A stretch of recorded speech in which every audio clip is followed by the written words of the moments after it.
As some of you may have heard, recently there was a young woman by the name of Zhanna Samsonova. Now, she recently passed away, unfortunately, at the age of 39. She was a raw vegan social media influencer. I had been eating, mostly fruits, nuts, sprouts for several years now. Hey guys, I'm Dr. Shawn Baker. So today we're going to take a look at the latest, unfortunately, vegan ideological tragedy and see what might have went wrong here. Now, first, obviously, like I said, this is incredibly tragic, and I feel sorry for her family and loved ones. And anytime someone dies, particularly prematurely, it is an awful thing, and we should not make light of that. But certainly, we want to avoid this happening to more people, of course. Most of the news stories that have highlighted this story said she died of starvation, but it appears perhaps frailty was a prominent component in here. Now, it's reported by her mother that she died of a cholera infection, which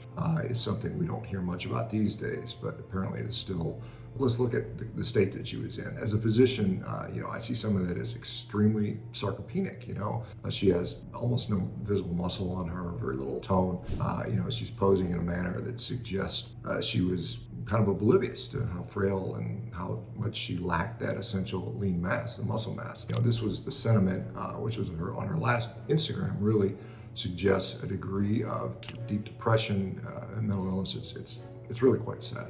She's basically is starving. She just makes some very colorful, beautiful fruit arrangements, but color is not what keeps your muscles on your body, quite honestly. Every single image of her seems to be, highlighting how thin and emaciated she has become. Now, this is not an isolated case, unfortunately. Researchers have described how vegan diets are lacking in critical nutrients. This study here concluded that vegans should be closely monitored and treated for nutritional deficiencies in order to mitigate any long-term negative health outcomes. Okay, what about our vegan and vegetarian diets, even safe for kids, which many people promote? Now, this research paper concluded that the risk of critical nutrient deficiencies or insufficiencies in growth retardation is quite high on these types of diets.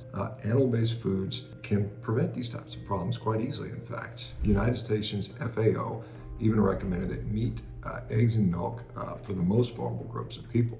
These are people where you critically need this stuff. Their recommendations resulted from more than 500 papers and 250 policy documents. So one other thing to consider is how much our activities may support people who are killing themselves for social media clicks. We see that on the other end of the spectrum as well, people gluttoning themselves to death.